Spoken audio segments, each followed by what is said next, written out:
Live breaking news, everybody. The Trump express train labeled F around and find out has not slowed down one iota. He just dropped a nuclear legal bomb late last night against the seditious six. I'm going to give you all the details. Ladies and gentlemen, there is a potential that ridiculous, redonkulous group of treasonous, venomous mutineers could potentially face 10 years in prison. I'm going to share with you all the details of Trump's latest announcement, as well as some snippets. Oh my God, it's so good. I love this man. I love you, President Trump. Some snippets of Trump dismantling the woke media press, as he usually does on Air Force One, when he just answers questions off the cuff, spontaneously, improvisation, speaking from the heart, radical transparency. Wait till you see this. You don't want to miss out on that. Also, we've got some new twists and turns in a heightened drama happening in Tampon Tim's backyard in Minnesota with this $1 billion fraud expose by the Minnesota Department of Human Services employee account. Wait till you see the latest of what's happened. A lot of drama unfolding there. Of course, Tampon Tim doesn't take any responsibility, but I'm going to share with you the latest on that, as well as the National Guardsman David Wolf. Sarah Beckstrom, unfortunately, succumbed to her wounds, but I've got an update on the second National Guardsman. Then I've got new information, new tweets, new old posts from this radical Marxist, Leninist, unqualified, ridiculous candidate, Afton Bain, in this special election in Tennessee tomorrow. If you're from Tennessee, let me know in the comments down below if you know anything about this Afton Bain. By the end of this video, you should know enough to make the correct choice tomorrow in that open house seat in that special election in the 7th congressional district in Tennessee. I'm going to share with you a lot. So I got a lot to share with you. Sit back, relax, grab your favorite drink, your favorite beverage. Your boy Nez is going to take care of everything. And let's get right into it. So President Trump just shared 18 U.S.C. Section 2387 last night, which penalizes urging insubordination or disloyalty among service members with fines up to 10 years in prison and a federal employment ban. He says there are laws that impact our nation. Read Title 18, Chapter 115, Section 2387. Whoever, quote, whoever with the intent to interfere, impair, influence the loyalty, morale, or discipline of the military and naval forces to be fined or imprisoned up to 10 years. Commander Kirk Lippold, U.S. Navy retired. This is right on point. Do what has to be done. Oh, this is a direct commandment. Commander Kirk Lippold is a retired Navy commander. He also linked a video by the 6 Democratic lawmakers, including Captain Trader Kelly, who urged troops to refuse illegal orders and uphold their oaths. Here is the actual code. I actually looked this up, and you can see there, Section A, whoever with intent to interfere with, impair, or influence the loyalty, morale, or discipline of the military or naval forces of the United States, 1, advises, counsels, urges, or in any manner causes or attempts to cause insubordination, disloyalty, mutiny, or refusal of duty by any member of the military or naval forces of the United States, or number 2, distributes or attempts to distribute any written or printed matter which advises, counsels, or urges insubordination, disloyalty, mutiny, or refusal of duty by any member of the military or naval forces of the United States shall be fined under this title or imprisoned not more than 10 years. Remember, or both, it says. Remember, there was a billboard where they directly spoke to National Guard saying, is this what you took your oath for? And the video obviously is extremely gutless, feckless, spineless, and traitorous. There's literally no doubt about that. Every single expert, military general, colonel, lieutenant who served, retired, or is currently serving have all agreed. All the greatest military experts, including Buzz Patterson, retired Army naval co-pilot, as well as advisor. He was a military advisor to Bill Clinton, has said these guys deserve to be on trial under a tribunal and completely court-martialed. And I couldn't agree more. And this is Trump directly stating the legal nomenclature and legalese directly. I love it. It seems very, very obvious that something big is about to happen very, very soon. This isn't just a false promise. This is Trump himself. This isn't coming from Bondi, or this isn't coming from committee or GOP pussies. This is coming from the real deal Schlemiel, and I'm here for it. Let me know what you think in the comments down below. Like I said, folks, the F around and find out train is about to come in to station. All aboard. Oh, I can't wait to see this. Also, there was a lot of talk about President Trump's, which is so absurd after what we went through with the vegetable and Chief Biden, but his mental capacity, his physical capacity, et cetera, his cognition. And Caroline Leavitt, the White House press secretary, just released the MRI results. But first, check out this viral clip of Trump obliterating the woke media who dare to actually question his cognitive capacity and his health. Check this out. This is gold. News Nation, failing News Nation. News Nation is doing lousy, by the way. But if you want to have it released, I'll release it. Please, can you tell us what they were looking at? For what, releasing? No. What part of your body was the MRI looking I at? have no idea. It was just an MRI. What part of the body? It wasn't the brain because I took a cognitive test and I aced it. I got a perfect mark, which you would be incapable of doing. Goodbye, everybody. You too. Thank you, Mr. President. How do you not love this guy? Which you would be incapable of passing, as well as you two. Goodbye, everybody. God, I love this guy. Oh, it's so good. Finally, you know what? As much as the crap, I know some people might be saying, man, that's so rude, to say, and you hear all these ridiculous, ballsless, spineless, gutless, soulless Democrats. I see them. You don't have to see them. I'll do the job for you. Even Schumer and Nobody's Dream Hakeem, all over online saying, man, you see how rude he is. You see how he's so unprofessional. All this BS. You know what? The amount of crap that they've thrown at this guy, they still have the audacity, after everything he's done, after all the tireless, ceaseless press conferences, taking questions, never denying anybody, brokering peace deal, all the stuff he's done in this first 12 months, 11 months, they still have the temerity, the gall to question his capacity, his overall health. Well, check it out. Here is the proof right here. Caroline Leavitt just released this, and this is for immediate release as part of Donald J. Trump. President Trump's comprehensive executive physical. Advanced imaging was performed because men in his age group benefit. President Trump's, the second paragraph I'm going toward, cardiovascular imaging is perfectly normal. There's no evidence of arterial narrowing, impairing blood flow, or abnormalities in the heart or major vessels. 79 years young. The heart chambers are normal in size. The vessel walls appear smooth and healthy, and there are no signs of inflammation or clotting. Overall, his cardiovascular system shows excellent health.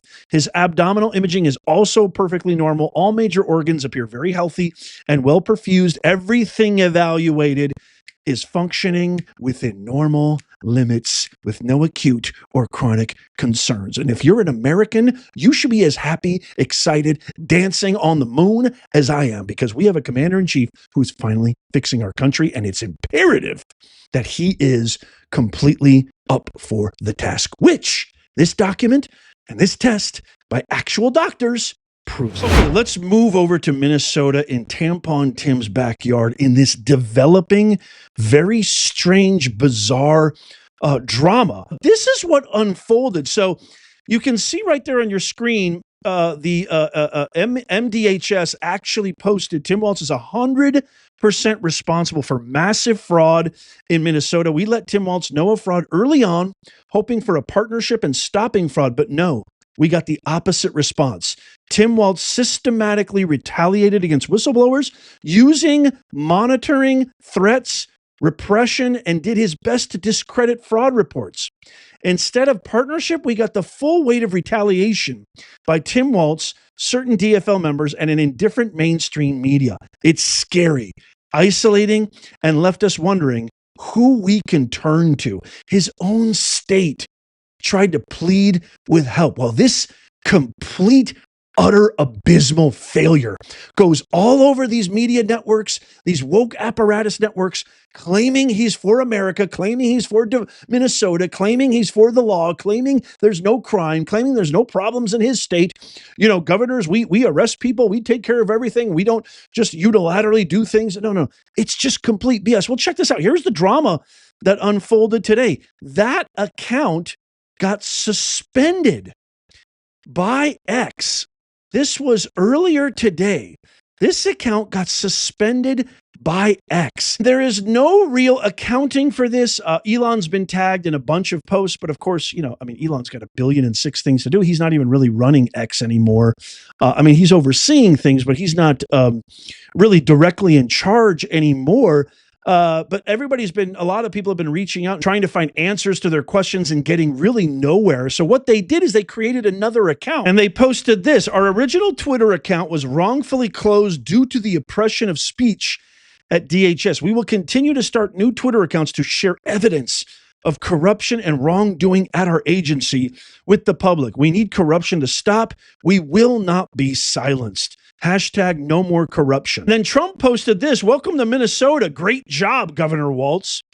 It was a reposting by Amy Meck saying the Somalia state of Minnesota is systematically transformed, its people replaced, its cities turned into foreign enclaves, its future rewritten by mass migration and soaring immigrant birth rates, all by design. 130,000 new arrivals last year, tens of thousands from Somalia, Ethiopia, and Mexico, migrant birth rates soaring, while native Minnesotans flee crime, welfare, abuse, and Islamic influence exploding. Minneapolis already holds the largest Somali population in the U.S., a hub for Sharia push and radical recruitment. And you wonder why mentally Ilhan Omar, who hates America every chance she gets, she has no hesitation to state how much she hates America, and you wonder how she got elected in that district. Big shocker right there. And I found this post, which was posted back in September of 2024, right before the election, where this same group of whistleblowers tried to warn then candidate Kamala, Mrs. Harris, please listen to Minnesota state employees who work every day to deliver best services possible to our state and people who expect no less and pay our wages. Tim Waltz has caused incredible harm to our state and agencies, retaliated against whistleblowers, against fraud, and then cites actual documentation of each scandal, how much money, what agency benefited from that, the source of estimate, the dates, and even notes with whistleblower numbers, civil case, and the correct denotation in categorical terms. Look at this, $250 million, the education, child care assistance program, $100 million, $45 million. This is just unbelievable. This is just $500,000 back in 2024. That number has since jumped to over $1 billion. Medicaid, look at this. Unemployment benefits, SNAP, Medicaid. Look how many Medicaids. It's unbelievable how long this has been going on, how long they've been taking advantage of Americans. God knows, but there needs to be a serious investigation. Accountability needs to come forth. And Tampon Tim, shame on you. You are a bozo, the clown. Nobody respects you. You have zero credibility. You're very, very odd and weird in every facet. It's time for you to go. Hasta la pasta. See ya. Wouldn't want to be ya. Here's White House Press Secretary Caroline Leavitt talking on this very topic right here in her morning briefing today. Check it out. About how Somali immigrants in Minnesota have been ripping off American taxpayers. In fact, 86 people have been charged in a rampant and widespread fraud scheme spanning multiple programs in Minnesota. Of those 86, 78 of those people are Somali, 91% of them charged. So far, 59 of those people have been convicted for their roles in fraud plots that have stolen $1 billion from taxpayers. In one scheme, and this is egregious, a nonprofit and its affiliates with these Somali migrants claimed to have fed tens of thousands of American children during the pandemic. They were reimbursed for those meals by taxpayers. However, federal prosecutors found that almost all of those meals were never even delivered to hungry children. In fact, those organizations' leaders spent the money on houses, luxury cars, and real estate in Turkey and Kenya. Absolutely tragic and beyond criminal. I've said it once, I'll say it again. If you are a Democrat in 2025, there is a 90% chance, if not higher, that you are a lifelong criminal and you have zero soul. These people are the most hypocritical, deceptive, conceited, dark, cavernous, vapid individuals walking our streets. And thank God for independent media, because you're not going to see any of this on the woke apparatus for pointing this all out. And I hope to God, as this story develops, I'm going to keep you posted on everything. Okay, we have a bit of good news. Thank God Almighty. Please send your prayers in the comments down below. With the 2nd National Guardsman who was almost mortally wounded. Of course, Sarah Beckstrom succumbed to her injuries in that terrible, tragic attack by the illegal Afghan national. We have some good news. A nurse said that he was able to wiggle his toes and he actually signed a thumbs up, even though his condition is still critical. Those are huge, promising signs. Andrew, if your parents or you happen to be watching this, may God bless and keep you always. We are all thinking about you. You are an American hero. Thank you for your service, and please continue to fight. Okay, last but not least, Afton Bain, who justified burning down police stations, is really in a neck-and-neck close tie with Matt Van Epps for that congressional district seat in Tennessee. But I just want to talk about some of the things really quickly that she has said, just to kind of list these off. And she's denying all of this, by the way. So she says, cops do not keep us safe. Talking to our parents about what police abolition looks like, we can do it. There is a world. Property can be replaced. It is for us to decide as privileged white people how marginalized communities express their suffering and their pain, their generational trauma that has been inflicted upon them by the police, by institutional racism. Quote, you think calling the cops is going to save you? If you have more, if you have an excess of things, so be it. Good morning. This is the worst one. Well, there's a lot of bad ones, but this one's bad. Good morning, especially to the 54% of Americans that believe burning down a police station is justified. She's advocated that she hates Nashville. She hates country music. I mean, how can you represent a city and state that you hate? Tennessee, I'm begging you. The special election is tomorrow, December 2nd, Tuesday. Make the right choice. Vote for Matt Van Epps. Share this out. Make sure that this goes viral. Tap that thumbs up if you love America. If you're from Tennessee, let me know in the comments down below. What is going on with this person? How is this person even in the running? They're saying it's like neck and neck. He was up like a couple of points a few weeks ago. Now they're saying it's like almost neck and neck. This can't be. Trump won this state by 22 points. What in the world is going on? So we need this to go viral. Please share this with everybody you know. I can't wait to hear from you about the other stories as well. Make sure you check out these videos coming up on the screen right here. Tap my face right here to subscribe and follow. It's absolutely free. And as always, may God bless you and may God bless the USA and all who defend her. Go vote now, Tennessee.